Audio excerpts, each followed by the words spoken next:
La bendición y la paz de Dios nuestro Padre y del Señor Jesucristo sea con todos ustedes. Hoy, ¿y qué haremos? Primera de Juan 5:19. Sabemos que somos de Dios y el mundo entero está bajo el maligno. El mundo está bajo el control de Dios, pero es gobernado por el maligno y no podemos esperar cosas buenas. Y aunque no debería, porque ya está escrito, me sigue sorprendiendo sobremanera todo lo que pasa, sobre todo en cuanto a maldad se refiere. Y eso es desde que tengo uso de razón. Por eso me gusta estar siempre bien informada de lo que sucede a mi alrededor. Y no nada más a mi alrededor, aquí en lo inmediato, sino en el mundo. Y trato de actualizarme porque no me gusta después decirme sorprendida.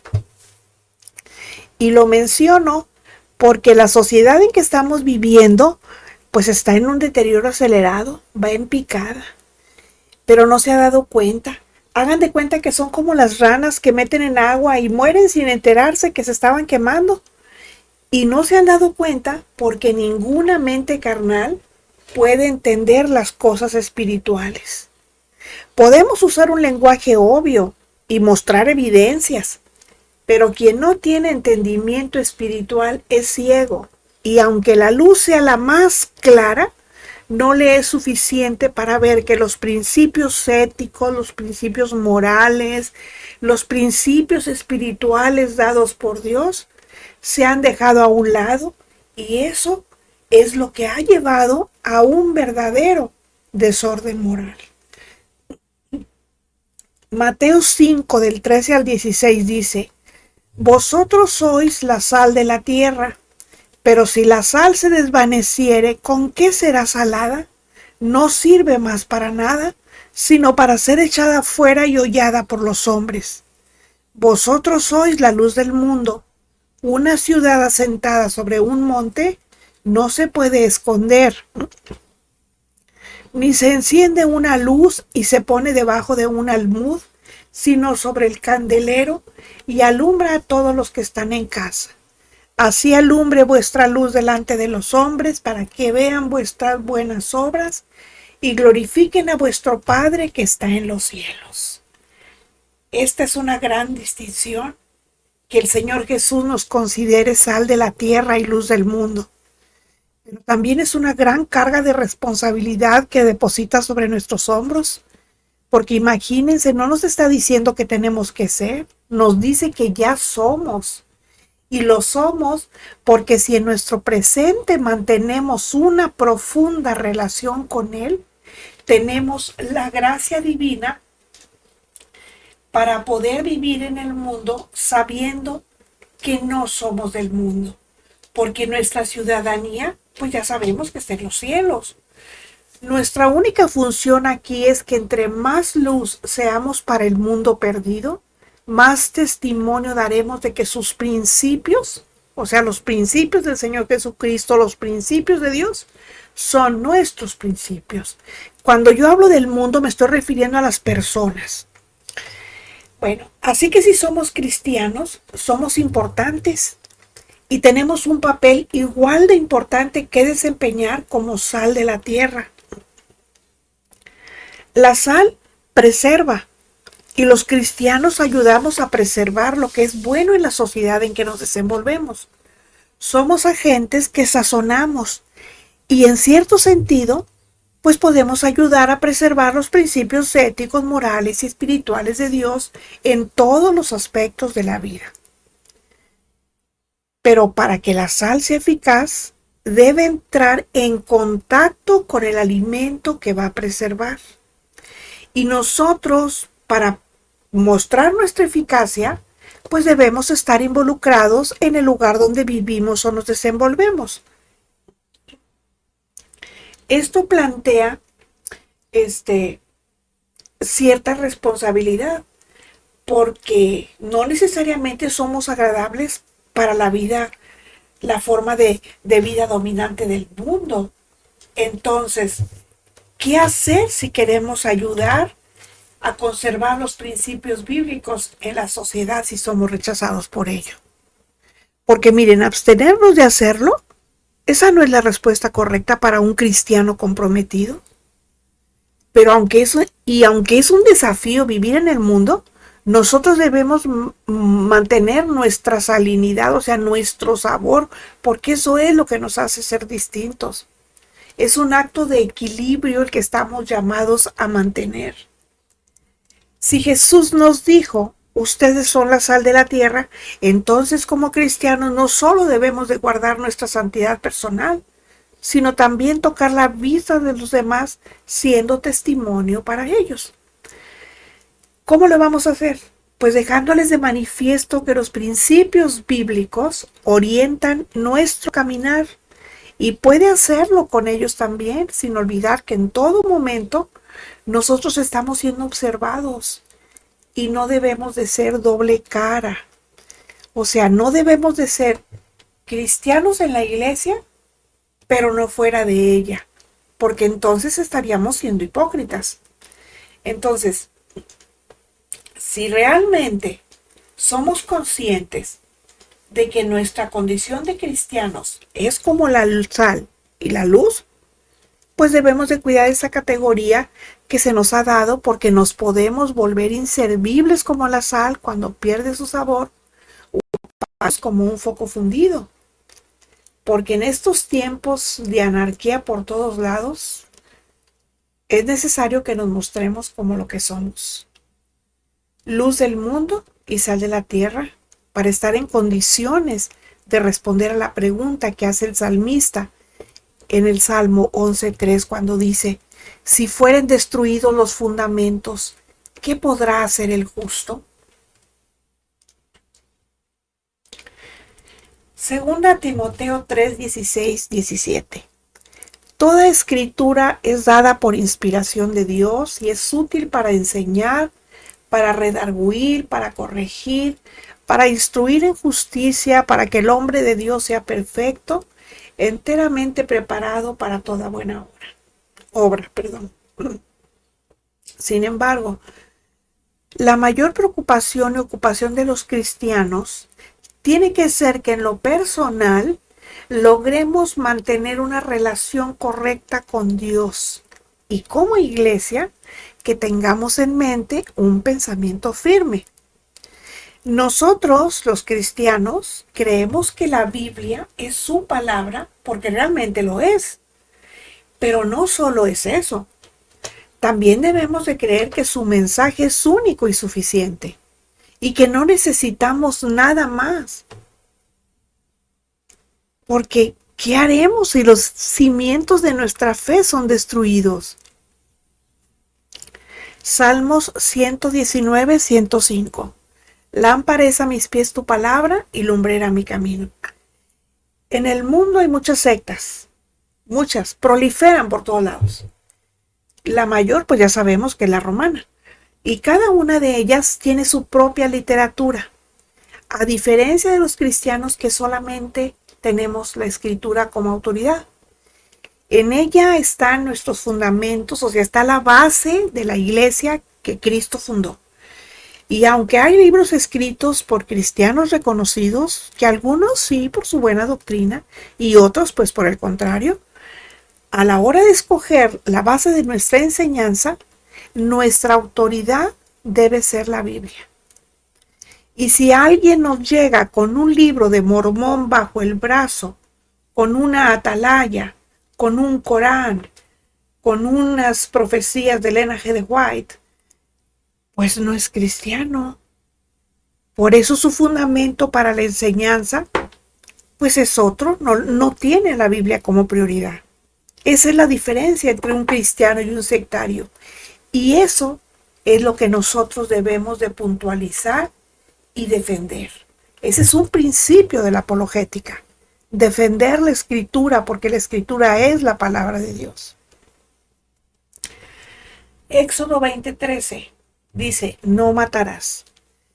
Si la iglesia cierra sus ojos a lo que sucede y no alza la voz, no está alumbrando al mundo.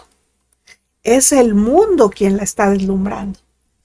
Imagínense, se promulgan leyes que flagrantemente con alevosía y ventaja atentan contra los no nacidos y el mundo enmudece. Aquí no hay asociaciones civiles y nadie, incluyendo la iglesia, de quienes que podrían hablar por quienes no tienen voz, callan como momias. ¿Qué estoy diciendo? Que cuando se legisla para hacer valer un derecho que supuestamente tienen las mujeres sobre decidir sobre su cuerpo y como parte de la iglesia nos quedamos callados, no nos damos cuenta que ya perdimos. Y perdimos porque al callar aceptamos que legalmente la mujer decida sobre si sigue o no con su preñez y nadie tiene derecho a quitarle la vida a otro ser humano. Pero si se trata de caza de ballenas, de osos, de borregos cimarrón, los científicos, la sociedad civil y los organismos internacionales alzan la voz y se hacen oír. Y si se trata de tala de árboles, en razón de un bien común, de inmediato salen los ambientalistas de ocasión. Todo el mundo opina sin saber.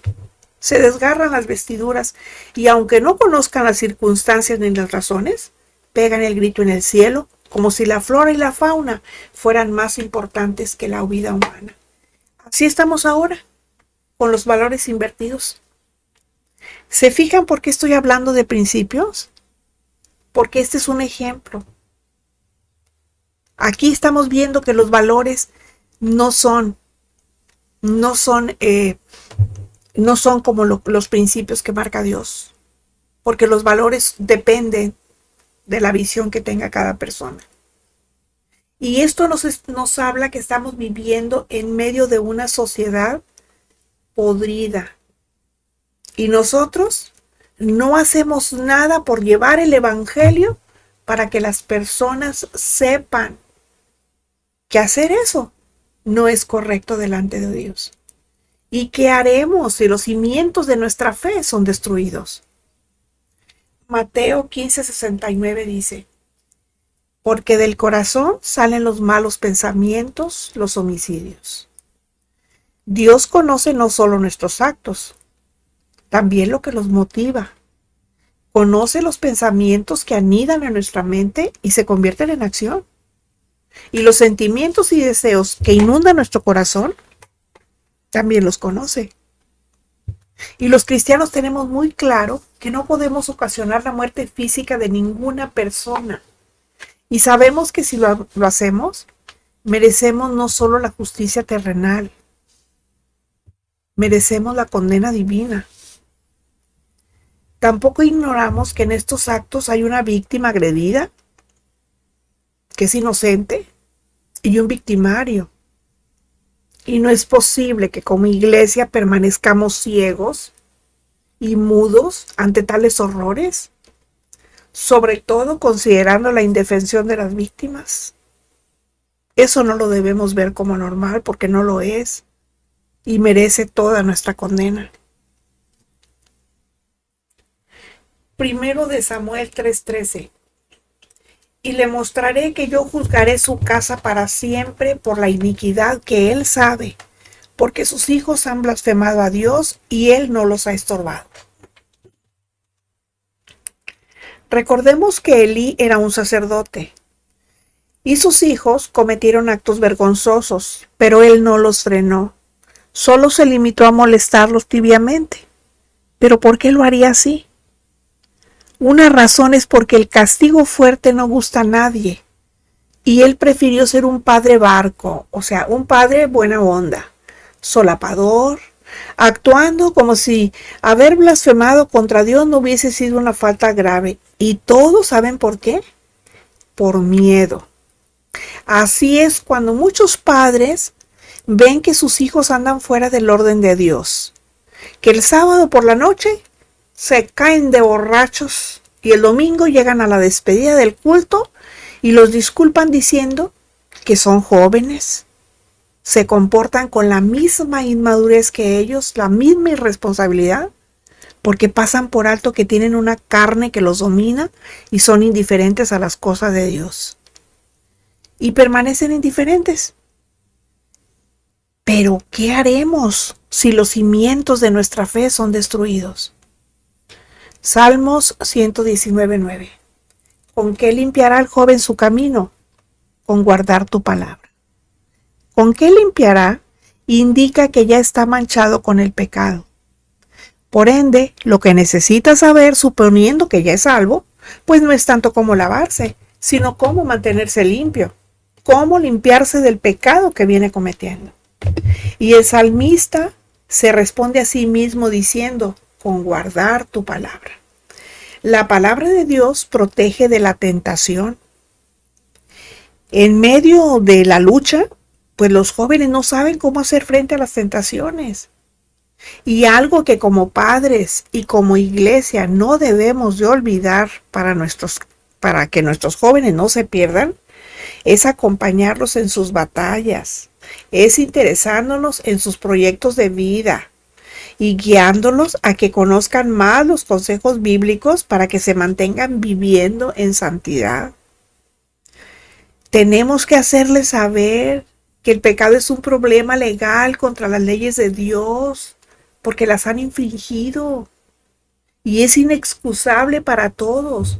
Y algo que siempre debemos tener presente es que tenemos que enseñar a nuestros hijos que ser del montón es bien fácil.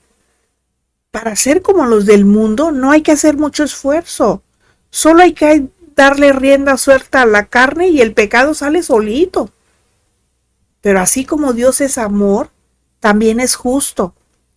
E irremediablemente deberán asumir las consecuencias de sus actos. Por eso debemos llamar a las cosas por su nombre, no adornarlas.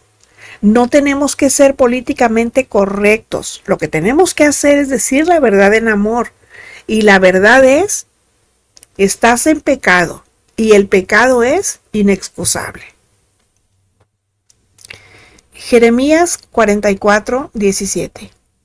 Y tuvimos abundancia de pan y estuvimos alegres y no vimos mal alguno. Una filosofía conocida como pragmatismo dice que el único criterio válido para juzgar la verdad de una doctrina es la experiencia, porque se basa en sus efectos prácticos. ¿Qué quiere decir eso? Que la experiencia tiene el juicio final para aceptar o rechazar una enseñanza. Y hay una variante del pragmatismo que dice que tener una experiencia espiritual es más importante que la doctrina bíblica. Imagínense ustedes. Y esto se está predicando en muchas congregaciones. Y obviamente pues está arrastrando a muchos cristianos distraídos. Se los está llevando, los están engañando. Y como vemos en el texto, no es nuevo que hombres y mujeres juzguen la verdad de Dios por sus experiencias. Y que crean que solo si son buenas, pues el Señor está con ellos. O sea, si sus experiencias son buenas, obviamente estoy hablando de eso. O si son positivas sus experiencias, el Señor es que está con ellos porque ellos son grandemente bendecidos. Por eso. Bueno, así piensan. Y cuando se sienten cómodos y permanecen militando en esas filas, pues hay que preocuparse. Por eso el salmista se pregunta, ¿qué haremos si los cimientos de nuestra fe son destruidos? Primera de Juan 4:1. Amados, no creáis a todo espíritu, sino probad los espíritus si son de Dios, porque muchos falsos profetas han salido por el mundo. Los cristianos nos caracterizamos al mostrar uno de los frutos del Espíritu Santo, que es tener fe genuina, una mente renovada y ejercitada para reconocer una sana enseñanza y un corazón listo con convicción espiritual para darse cuenta cuando Cristo se mueve a través de lo que se predica. Es decir, estar atento y preparado, porque la iglesia de Cristo ha sido infiltrada por un tsunami de destrucción. Y lo que está pasando en las congregaciones de este tiempo es que el pragmatismo, entre muchas otras falsas enseñanzas, está reinando. Entonces, ¿qué tenemos que hacer? pues aprender a discernir qué tan bíblicamente aplicable a la gracia es la enseñanza que recibimos. ¿Para qué? Pues para que los cimientos de nuestra fe no sean destruidos. Isaías 24:17. En su parte final dice: oh morador de la tierra. Hace aproximadamente 2 semanas salieron a la luz pública amenazas y atentados en contra de periodistas, pues que son conocidos porque son muy incisivos a la hora de entrevistar a políticos. Y algunas legisladoras que, en mi opinión personal, deberían ser ejemplo de buen comportamiento cívico, están llamando a la polarización con mensajes de odio. Ellas mismas les llaman así a los mensajes. Y dicen que no quede solo en eso, sino que se vaya más allá del discurso y se lleve a la realidad, se lleve a la práctica. Bueno, eso es buscar deshumanizar a las personas. Eso es apelar a los más bajos instintos de los moradores de la tierra, de los seres humanos sin Dios, que son las personas no salvas, esas que obstinadamente rechazan a Dios, así como las legisladoras en mención. Solo hay que ver sus reacciones, en su cara, en su rostro, cómo se distorsionan sus gestos. Dan miedo. Bueno, son gente totalmente entregada al mal y al odio. Son como bestias. Y bestia es sinónimo de horror, de un ser que hace daño debido a su manera de actuar, brusca, tosca y destructiva. En la Biblia, o sea, en las Escrituras, se hace referencia a las bestias. Y el significado nos muestra cómo Dios las expone. Y dice que tienen mucho poder, que si se lo proponen, pueden causar bastante daño y destrucción.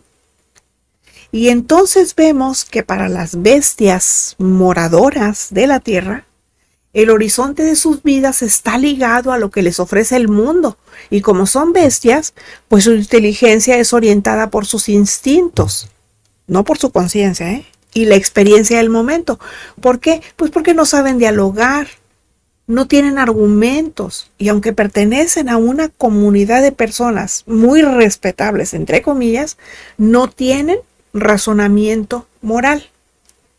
Pero ¿qué vamos a hacer si los cimientos de nuestra fe son destruidos? Primera de Pedro 3:9. No devolviendo mal por mal, ni maldición por maldición, sino por el contrario, bendiciendo, sabiendo que fuisteis llamados para que heredaseis bendición. Los cristianos no nos definimos por lo que parecemos, sino por lo que realmente somos, siempre y cuando mostremos al mundo el amor auténtico de Cristo que vive en nuestros corazones.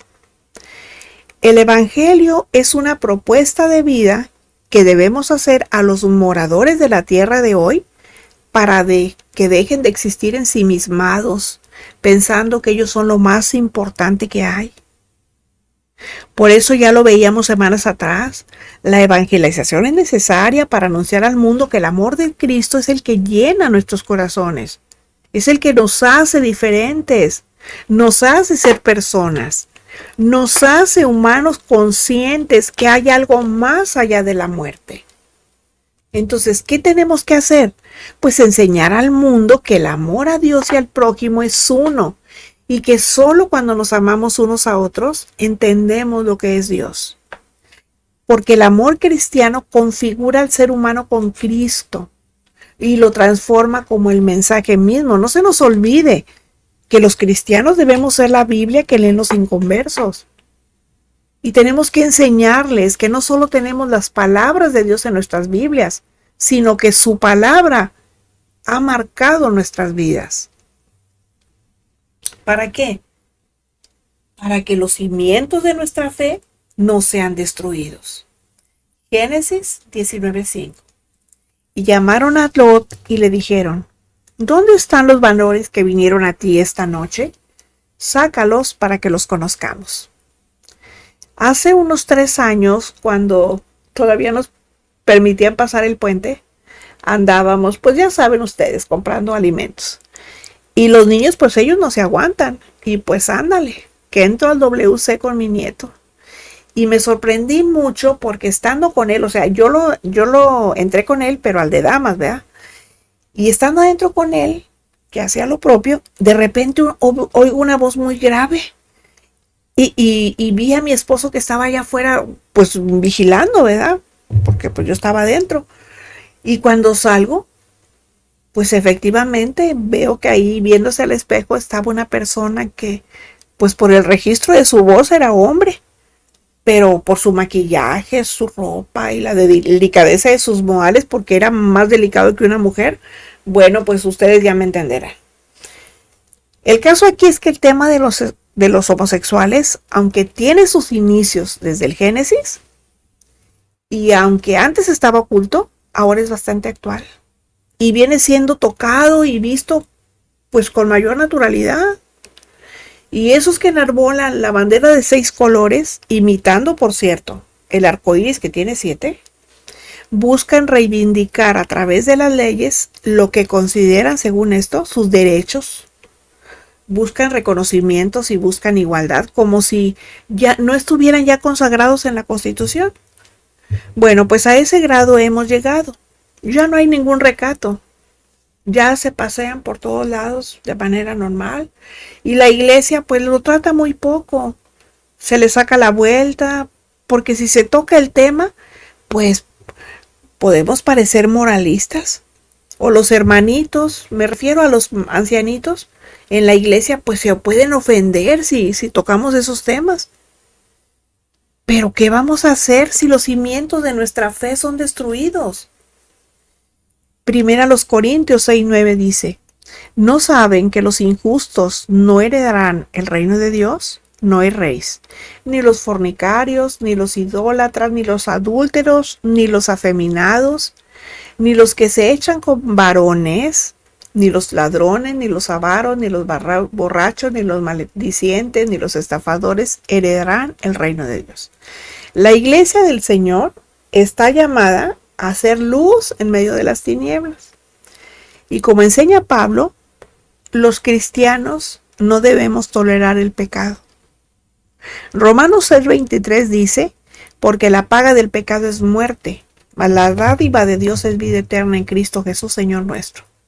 Los cristianos, en lo personal, y la iglesia en general, tenemos que hacer ver al mundo lo que no le es tan obvio. Que la homosexualidad, el lesbianismo y toda clase de aberración sexual es un pecado grave. No importa que lo hayan convertido en una práctica tan, pero tan normal, que no lo consideren algo tan malo. El evangelio es claro.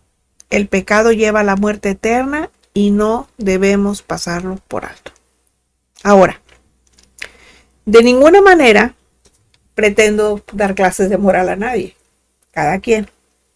Yo simplemente estoy diciendo que la Biblia no habla de derechos legales especiales relacionados con personas del mismo sexo. Por lo tanto, no pueden estar por sobre lo que la Biblia enseña. Los cristianos debemos enseñar que el código de principios morales de la Escritura es el que rige nuestro comportamiento. Por lo tanto, rechazamos tajantemente y no aceptamos ninguna conducta sexual inapropiada, incluida la homosexualidad, lesbianismo y otro tipo de aberración sexual que la Biblia condena. Porque por encima de todo, las escrituras nos fueron dadas no para incrementar nuestro conocimiento, sino para cambiar nuestras vidas y la vida de quien quiera cambiar. Porque díganme, ¿cómo vamos a evitar que los fundamentos de nuestra fe sean destruidos? Así que, Proverbios 28:13 dice, el que encubre sus pecados no prosperará, mas el que los confiesa y se aparta alcanzará misericordia. Los solapadores luchan para que no se haga caso a estas verdades bíblicas. Y si nosotros somos de ellos y nos negamos a enfrentar la verdad, pues pidamos a Dios que nos dé el valor para enfrentarla con amor aunque suframos. Ya Él se encargará de darnos la paz y las bendiciones que vienen a los que amamos la verdad y hacemos sacrificios para seguirla. Hechos 20:18-20. Cuando vinieron a él les dijo: ustedes saben cómo me he comportado entre ustedes todo el tiempo, desde el primer día que entré en Asia, sirviendo al Señor con toda humildad y con muchas lágrimas y pruebas que me han venido por las acechanzas de los judíos. Es Pablo hablando. Y como nada que fuese útil, he rehuido de anunciar y enseñaros públicamente y por las casas. Bueno, aunque los cristianos nos regimos por el código moral de la Biblia, en mi caso, pues como les digo, yo no trato de imponer mi punto de vista a nadie. Mi mensaje, pues es dado a la luz de la Biblia. Y créanme que hago un gran esfuerzo por darlo a conocer a quien lo quiere escuchar. Yo no obligo a nadie. Para mí es más importante quedar bien con Dios, obedeciéndolo a Él, que quedar bien con las personas, hablándoles bonito, para que se sientan bien, para que no se ofendan, aunque se vayan al infierno con todo y lo que traen puesto. ¿Saben qué? Los cristianos no debemos de abstenernos de decir la verdad por temor de ofender a los demás. Pero eso sí, lo que tenemos que hacer es hablar la verdad de Dios, porque esa sí es absoluta. La nuestra no. La nuestra es objetiva. Crea por lo que cree en su propia Biblia. Le recomiendo que estudie, escudriñe y medite en la Escritura. Y si este estudio le edificó, por favor regáleme un like y suscríbase. Compártalo para que más personas lo escuchen. Lo espero la próxima semana cuando nos volveremos a encontrar. La gracia de nuestro Señor Jesucristo sea con todos ustedes. Amén.